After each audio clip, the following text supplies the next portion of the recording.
Hi friend, வணக்கம். Welcome back to our YouTube channel.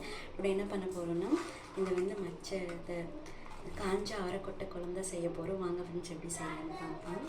இதுக்கு நைட்டே மொச்சக்கொட்டை 4 கிலோ ஊற வச்சுட்டோம். 4 கிலோ போடுங்க, நிறைய ஆயிரும். ஊறுனா பெருசாகிடும்னா நிறைய ஆயிரும்.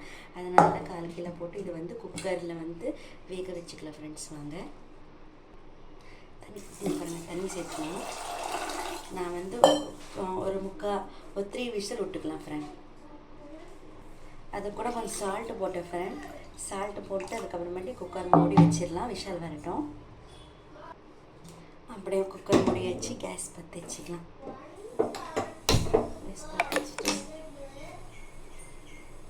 சார்ஜ் வேறு காலியாகுதுன்னு சொல்லுது.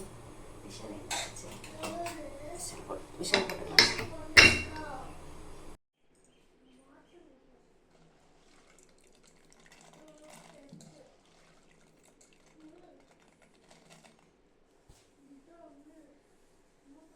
இதுக்கு தேவையான பொருட்கள் சின்ன வெங்காயம், பெரிய வெங்காயம் ரெண்டும் மிக்ஸ் பண்ணி எடுத்துகிட்ருக்கேன். உங்கள்கிட்ட சின்ன வெங்காயம் ஃபுல் யூஸ் பண்ணுங்கள். பட் இல்லைன்னா ரெண்டும் சேர்ந்து மிக்ஸ் பண்ணி யூஸ் பண்ணிக்கலாம். பூண்டு எடுத்துகிட்ருக்கேன். நெக்ஸ்ட் தக்காளி கட் பண்ணி 3 தக்காளி, பூண்டு ஒரு பெரிய பல் பூண்டு எடுத்துகிட்ருக்கேன். ஒரு ஃபுல் பூண்டு போட்டால் தான் டேஸ்ட்டாக இருக்கும். அதுக்கப்புறம் கருவேப்பிலை. அதுக்கப்புறம் வாங்க ஃப்ரெண்ட்ஸ் தாளிக்கலாம் அப்படின்ட்டு. ஃப்ரெண்ட்ஸ், புளி ஒரு லெமன் சைஸுக்கு எடுத்துருக்கேன். உங்களுக்கு புளி அதிகமாக வேணும்னா அதிகமாக சேர்த்துக்கோங்க. உங்களோட அளவு தான் ஃப்ரெண்ட். எதுவுமே அப்படியெல்லாம் கிடையாது. இதுக்கு சுடு தண்ணி ஊற்றினா புளி சீக்கிரமாக ஊறிடும். அதனால தான் சுடு தண்ணி ஊற்றிட்டுருக்கேன் நான். நீங்களும் ட்ரை பண்ணி பாருங்கள். நல்லா புளி ஊறிடும். தண்ணி ஊற்றி உரைச்சிடலாம். வாங்க ஃப்ரெண்ட்ஸ், குக்கர் வச்சுக்கலாம். இந்த மாதிரி அகலமான ஒரு குக்கர் எடுத்துக்கோங்க. பாருங்கள்,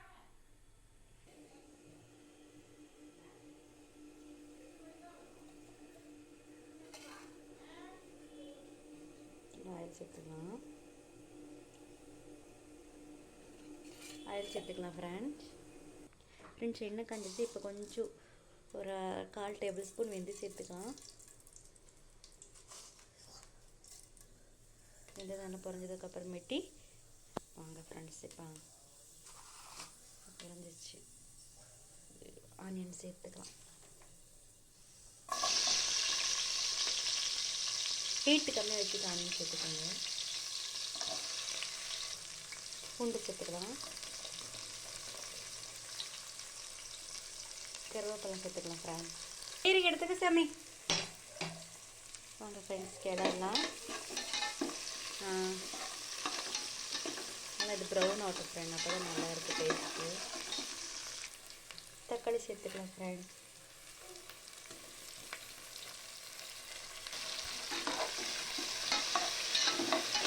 தக்காளி நல்லா மசிஞ்ச மாதிரி வேகணும். அப்புறமேட்டு கத்திரிக்காய் சேர்த்துக்கலாம். ஃப்ரெண்ட்ஸ், தக்காளி நல்லா மசிஞ்சிருச்சு பாருங்கள். இந்த மாதிரி வதக்க நல்லா வேகணும். தக்காளி மசிஞ்சிருச்சு. இது கூட இப்போ கத்திரிக்காய் கட் பண்ணி வச்சுக்கிறத போட்டுக்கலாம்.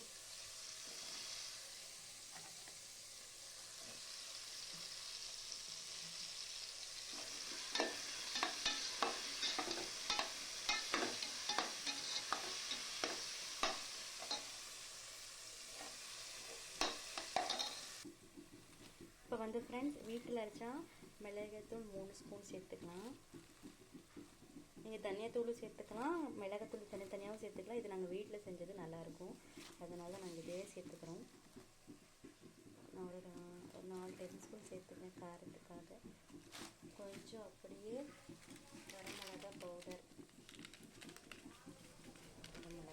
சேர்த்துக்கலாம். உங்களுக்கு தகுந்த மாதிரி நீங்கள் போட்டுக்கோங்க ஃப்ரெண்ட்.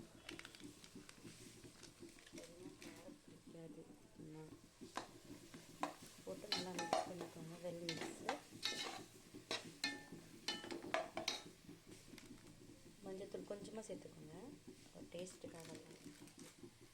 கொஞ்சம் மல்லித்தூள்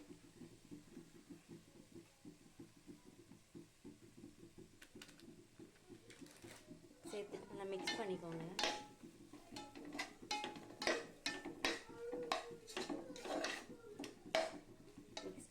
ஃப்ரெண்ட்ஸ், கொட்டை வெந்துருச்சான்னு பார்க்கலாம். பாருங்கள், இந்த மாதிரி மாவு மாதிரி வெந்துக்கணும் கொட்டை. கை அடிக்குது, ஒரு மாதிரி தெரியுது.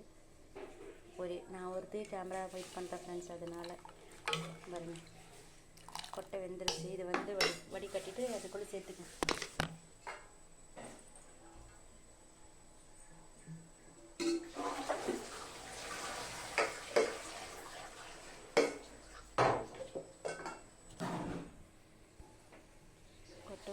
இப்போ வந்து இப்படி சேர்த்துவேன்.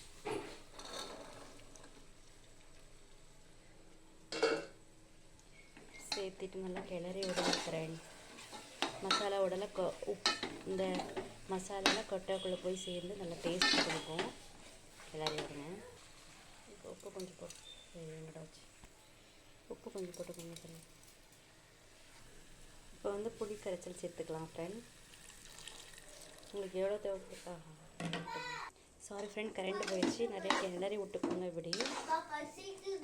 அதோ ஃப்ரெண்ட்ஸ் கொஞ்சம் தண்ணியெல்லாம் சேர்த்துக்கோங்க. தண்ணி சேர்த்துட்டு கொதிக்க விடுங்க ஃப்ரெண்ட்ஸ்.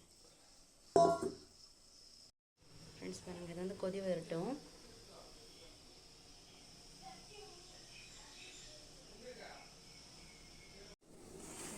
தேங்காய் சேர்த்துக்கோங்க.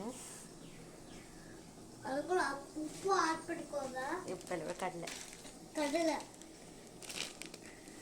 கடலை ஆட் பண்ணிக்கோங்க.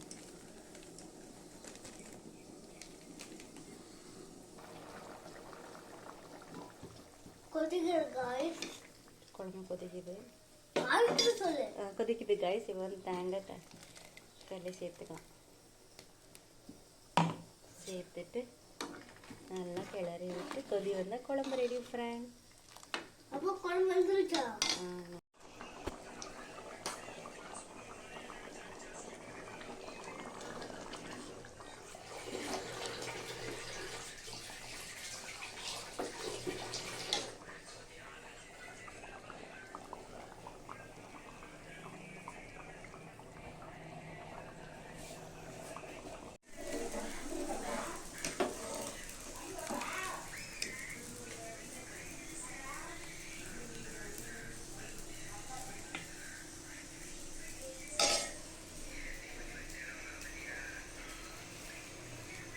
குழம்பு சூப்பராக இருக்குமா?